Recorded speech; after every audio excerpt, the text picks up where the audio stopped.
اگر تم اپنی زندگی چاہتے ہو قرآن سے جڑ جاؤ۔ خود نبی کریم صلی اللہ علیہ وسلم نے کہا کہ اللہ تعالیٰ قرآن کے ذریعے چند لوگوں کو اونچا مقام دیتے ہیں، چند لوگوں کو اللہ تعالیٰ کیا ہے ذلیل کر دیتے ہیں۔ اونچا مقام کسے ملتا ہے؟ جو لوگ قرآن پر عمل کرتے ہیں۔ ذلیل کون ہوتے ہیں؟ جو قرآن کو پڑھنا عمل کرنا چھوڑ دیتے ہیں۔ اس کے بعد کی آیتوں میں اللہ تعالیٰ نے یہ بتایا سارے خزانے اللہ کے پاس ہیں، چاہے زمین کے ہو آسمان کے ہوں۔ اللہ تعالیٰ کہتے ہیں وَإِن مِّن شَيْءٍ إِلَّا عِندَنَا خَزَائِنُ، ہمارے پاس کیا ہے؟ سارے خزانے ہیں۔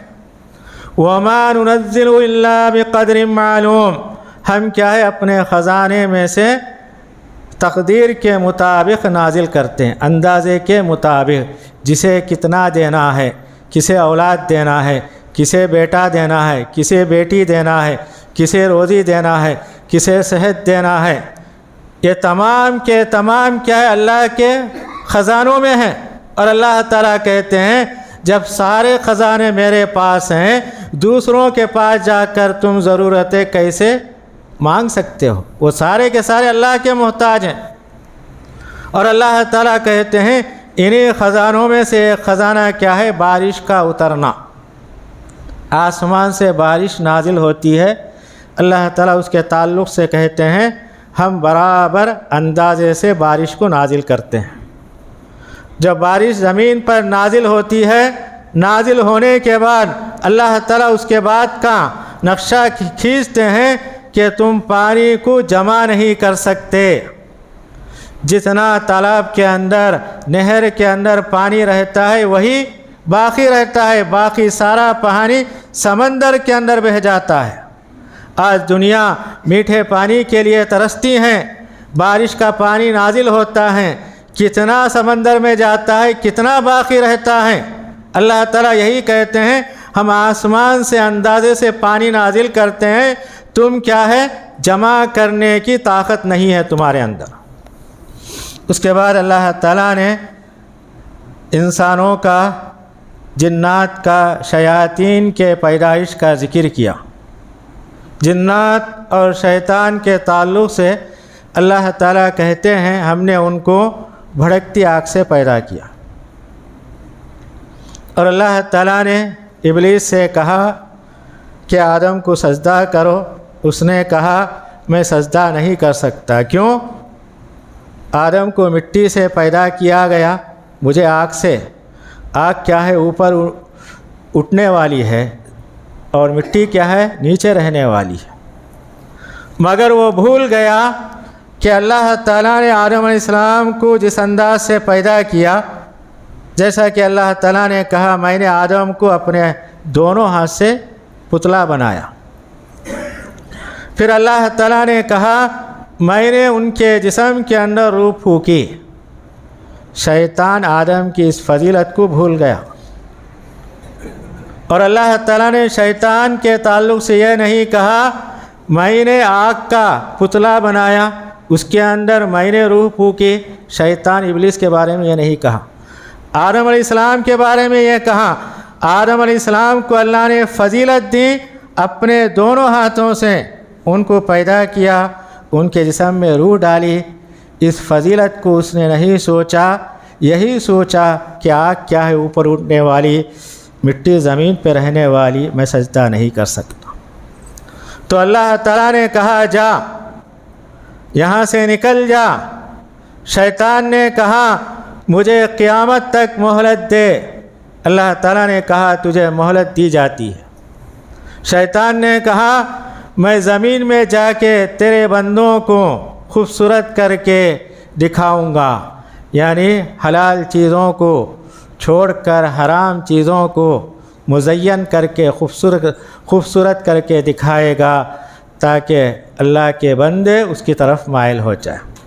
تو اللہ تعالیٰ نے کہا میرے بندوں پر تیرا اثر نہیں چلے گا۔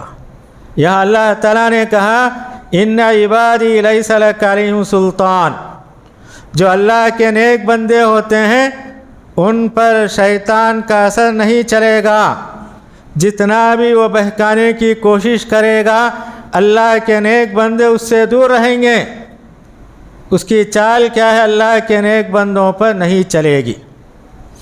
پھر اللہ تعالیٰ نے یہ بتایا جنت میں جانے والے کس انداز سے داخل ہوں گے۔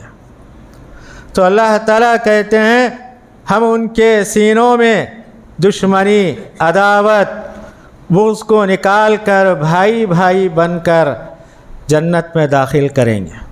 جنت میں جانے کے بعد وہ آپس میں تختوں پر بیٹھ کر بات کریں گے، ان کے دل صاف رہیں گے، ان کے دلوں کے اندر دشمنی، کینہ، کپٹ نہیں ہوگا۔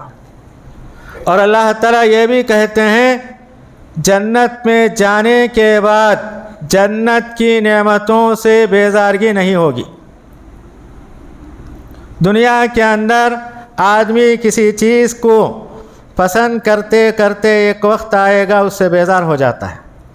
تو اللہ تعالیٰ کہتے ہیں جنت کے اندر جتنی نعمتیں ہیں کسی نعمت سے جنتی بیزار نہیں ہوگا، اور نہ جنت میں اسے باہر کیا جائے گا، ہمیشہ جنت میں رہے گا۔ دنیا کے اندر آدمی روزی کے لیے محنت کرتا ہے، کبھی روزی اس کے پاس زیادہ ہوتی، عمر کا بھروسہ نہیں، زندگی ختم ہو جائے گی۔ مگر جنت کے اندر یہ دو چیزیں اللہ تعالیٰ مٹا دیتے ہیں، ہمیشہ روزی رہے گی، ہمیشہ روزی کی چاہت ہوگی، جنت سے اس کا نکلنا ناممکن ہے۔ اس کے بعد اللہ تعالیٰ نے یہ بتایا کہ مکے کے اندر نبی کریم صلی اللہ علیہ وسلم کا لوگ مذاق اڑاتے تھے، تو نبی کریم صلی اللہ علیہ وسلم نے لوگوں کے مذاق کو برداشت کیا، تو اللہ تعالیٰ آپ کو تسلی دیتے ہوئے کہتے ہیں انا کفیناک المستہزئین، ہم کیا ہے مذاق کرنے والوں کے لیے کافی ہو جائیں گے۔ تاریخ بتاتی ہے مکی دور کے اندر جتنے لوگوں نے آپ کا مذاق اڑایا اللہ تعالیٰ نے تمام سے انتقام لیا۔ نبی کریم صلی اللہ علیہ وسلم ابتدائی دور کے اندر مکے والوں کے تکالیف سے، ان کے مذاق سے اور ان کے استہزاء سے پریشان تھے۔ اللہ تعالیٰ نے آپ کو تسلی دی، ڈرنے کی بات نہیں، میں ان کے لیے کافی ہو جاتا ہوں۔ سورت کے آخر میں اللہ تعالیٰ اپنے پیغمبر سے کہتے ہیں یہ لوگ آپ کو جو باتیں کرتے ہیں، آپ کا مذاق اڑاتے ہیں، جس کی وجہ سے آپ کو تکلیف پہنچتی ہے اور آپ کا دل تنگ ہوتا ہے، اللہ تعالیٰ آپ سے کہتے ہیں ان کے باتوں کی پرواہ مت کرو، اپنے رب کی تسبیح بیان کرو، سجدہ کرنے والوں میں سے ہو جاؤ۔ تو اللہ تعالیٰ ہم سے کہتے ہیں کبھی ہمارا دل تنگ ہو جاتا ہے، پریشان ہو جاتا ہے، اپنے زبان سے اللہ کی تسبیح سبحان اللہ، الحمدللہ، اللہ اکبر ایسے کلمات کہنے سے ہمارا دل جو تنگ ہو جاتا ہے کشادہ ہو جاتا ہے۔ اور دوسری بات اللہ تعالیٰ نے یہ کہی کہ نماز کی پابندی کرو، جس کے ذریعے سے اللہ تعالیٰ ہمارے تکالیف کو، پریشانی کو، مصیبتوں کو دور کر دیتے ہیں۔ اس کے بعد والی سورت سورہ نحل ہے۔ پہلی آیت میں اللہ تعالیٰ یہ کہتے ہیں کہ انکار کرنے والے کافر مشرک نبی کریم صلی اللہ علیہ وسلم سے کہا کرتے تھے قیامت کب آئے گی؟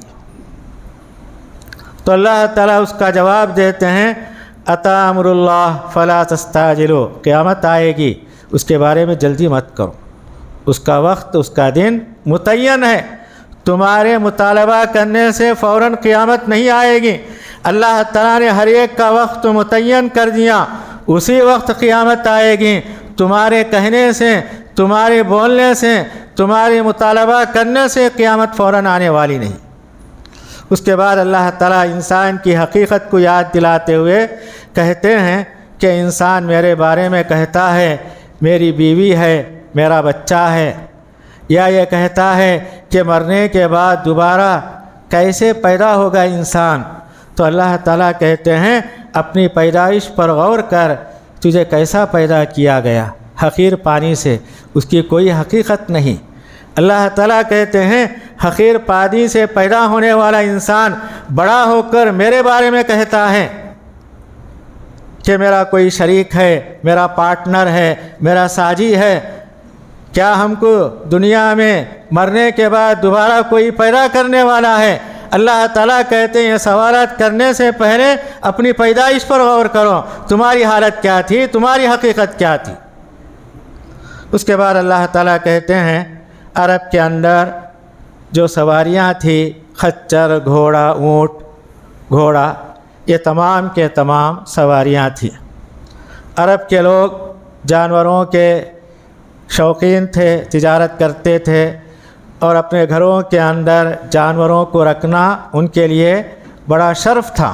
تو اللہ تعالیٰ انہی جانوروں کے تعلق سے کہتے ہیں یہ جانوروں سے تم فائدہ اٹھاتے ہو، اس پر تم سواری کرتے ہو۔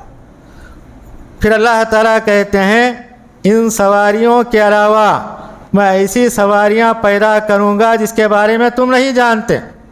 اس آیت کے اندر اللہ تعالیٰ نے یہ بتایا کہ قیامت تک آنے والی جتنی سواریاں ہیں جسے ہم نہیں جانتے، اللہ تعالیٰ کہتے ہیں میں ایسی سواریاں دنیا کے اندر پیدا کرنے والا ہوں جس کے بارے میں تمہیں علم نہیں ہے۔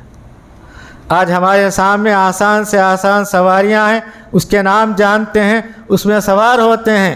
اس کے بعد کے دور کے اندر اور سواریاں آنے والی ہیں اور آرام دہ ہوتی ہیں، اور اسی طریقے سے ہمیں آسانی سے ایک جگہ سے دوسری جگہ ہمیں پہنچاتے ہیں۔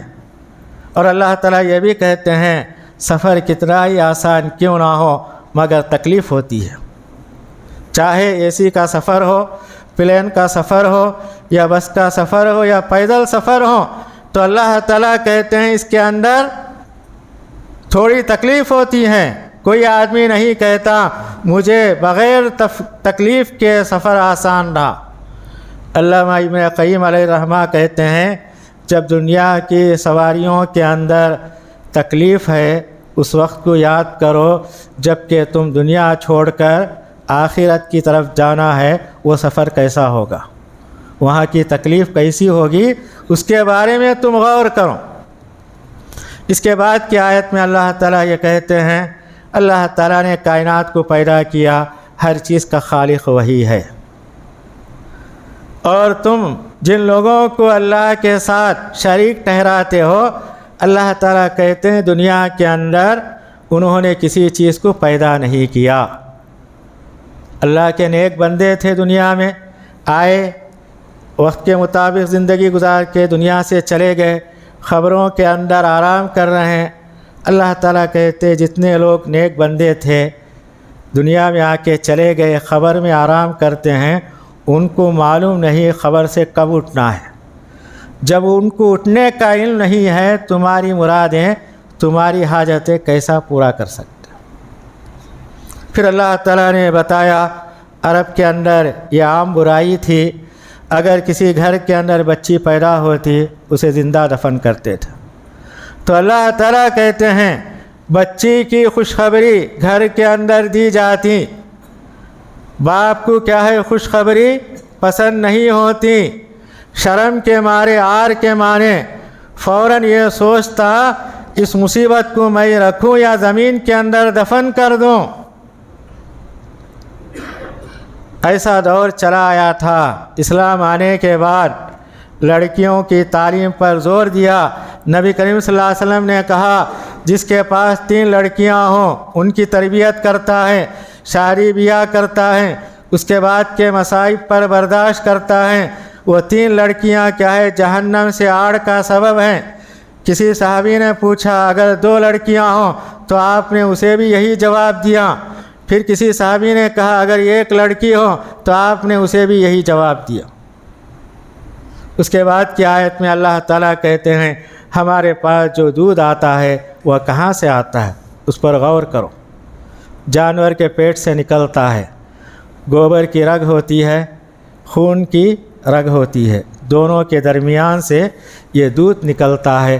تو اللہ تعالیٰ کہتے ہیں اتنا میٹھا لذیذ ہوتا ہے، ہمارے حلق کے نیچے اترتا ہے۔ یہ اللہ کی کاریگری ہے۔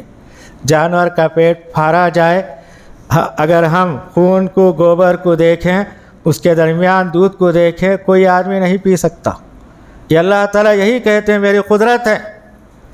اور ایک قدرت کی نشانی اللہ تعالیٰ یہ بیان کرتے ہیں شہد تمہارے پاس آیا، کہاں سے آیا؟ اللہ تعالیٰ کہتے ہیں میں شہد کی مکھیوں کے